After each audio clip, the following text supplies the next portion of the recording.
You are awake before the manor is. This is always true. The torches in the east corridor don't light themselves. That is your first task, performed at 4:45, moving from bracket to bracket, with a taper that weighs almost nothing. 43 rooms. 12 you may not enter without a summons. 3 that have never, in all your years here, been opened at all. You know what lies behind 2 of those doors. You have decided, with the practiced efficiency of a mind that has learned to tidy itself, not to think about the third. The kitchen is yours in these hours, not yours the way the drawing room belongs to Lucius, not by deed or blood or the particular swagger of ownership. Yours the way a tool belongs to a task. You press the wrinkles from his robes on a board near the hearth. The iron must never touch the silver snake clasp at the collar. You have pressed this robe 312 times. You know which pass takes the crease from the left shoulder without disturbing the drape of the right. You know that his tea must be scalding, not hot scalding, with 2 sugars dissolved completely before the cup is set down, never during. You know the exact depth of the bow for each member of the family, deepest for Lucius, a degree shallower for Narcissa, shallower still for the young master, who is still growing into the authority he's been told he has, and a bow that is too low confuses him. You catch yourself reflected in the copper pot above the stove. The image lasts less than a second before you look away, not out of shame, out of habit. Looking at yourself is not something you were trained to do. Then Draco breaks the vase. It belongs to his grandfather. Belonged, now, past tense. A dark glass thing that hummed faintly on its shelf in the way objects do when magic has been pressed into them over decades. Draco wants something behind it. He reaches. The vase falls. And in the silence that follows the shattering, you hear footsteps on the stair, and you understand, with the cold clarity of long practice, what is about to happen. Lucius enters the room and surveys the wreckage. His eyes travel from the shards to his son to you. The question isn't spoken. It doesn't need to be. Who allowed this to be within reach? You bow, you answer, you accept. The punishment is brief and casual, the kind dispensed without real anger, which is somehow worse than rage. Draco watches from the doorway. His face does something complicated. Not guilt, precisely. Something adjacent to it, like a room with the same floor plan, but different furniture. You finish and return to the kitchen and press the robe and count the buttons, 14, and do not think about the look on his face, because thinking about it would require you to want something, and wanting is not something you have been trained to do either. Years pass in the way years pass, when each day is a version of the last. You learn Narcissa the way you have learned everything in this house, through proximity, through service, through the slow accumulation of detail. She is cold the way winter is cold, impersonal, without intention, simply the nature of the season. But occasionally she says your name with something in her voice that is almost inflection, almost acknowledgement. You hold on to those moments. You do not examine why you hold on to them. A younger elf arrives at the manor, still carrying the stunned expression of recent binding, ears soft at the tips, the way they are when the world is still new and terrible. You are assigned to train her. You hear yourself recite the 14 approved responses to a direct command. You hear yourself explain the correct angle of each bow. You hear yourself describe, in a calm and instructional voice, the punishment protocols. Her ears fold back.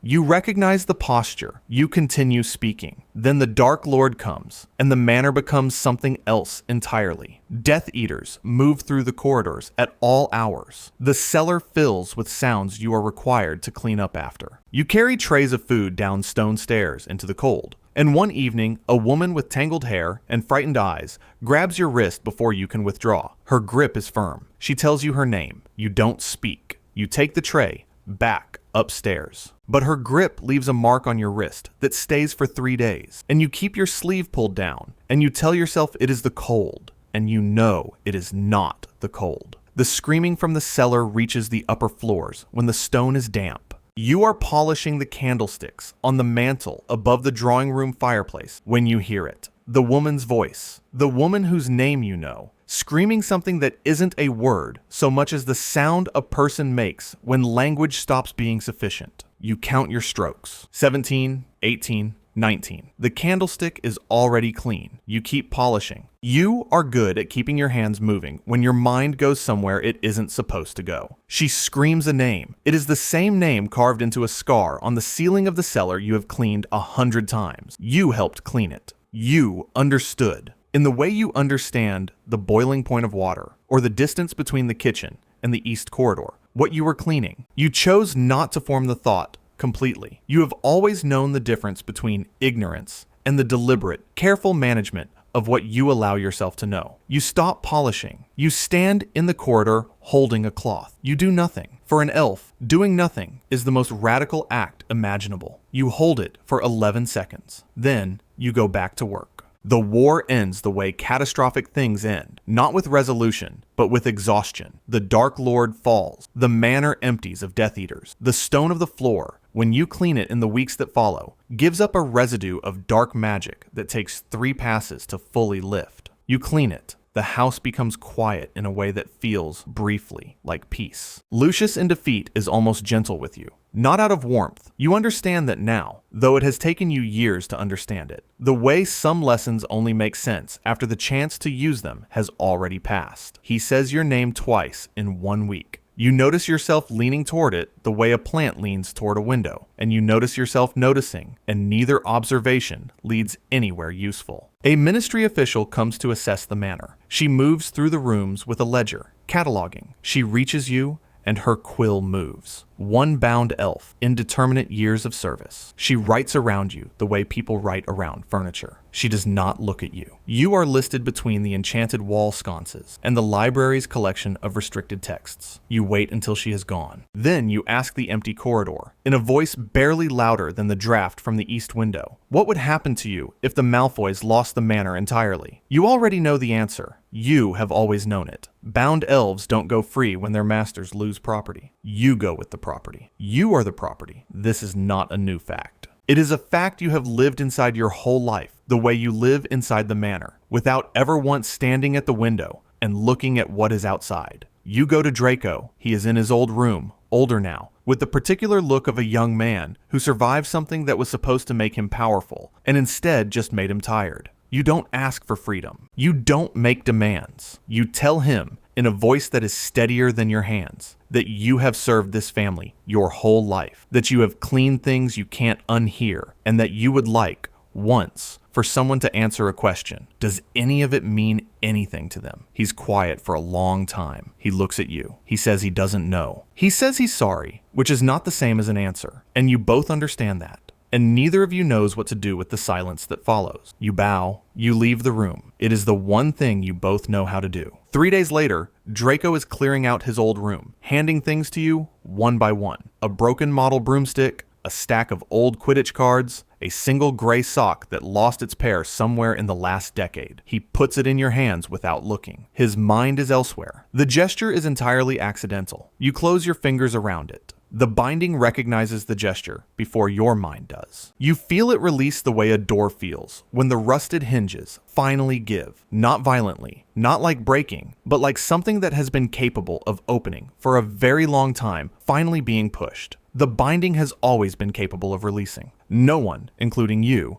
ever tested whether it would. You could give it back. That thought arrives complete and fully formed. Hand it back. Say it was an accident. Return to the kitchen, press the robe, count the 14 buttons. That version of you is entirely available. It would take 3 seconds, and you would never have to feel this particular vertigo again. You do not give it back. The binding releases. It is quiet. There is no flash of light. You are standing in a bedroom, holding a gray sock, and you are free. And it is the most frightening thing that has ever happened to you. Draco stares at you. He doesn't reach for his wand. He doesn't call for his parents. He just looks at you, and you look at him. And you are making eye contact with a Malfoy, and you have stopped counting the second. You leave through the servants' entrance. The frost gray grounds spread out ahead of you in the thin winter light. You take 3 steps and stop. You look back at the manor once. It looks smaller from the outside. It always was. You spent your entire life learning every corner of a place that never once learned yours. And the only reason you stayed was the belief that leaving would make you nothing. But you are standing on the cold grass outside,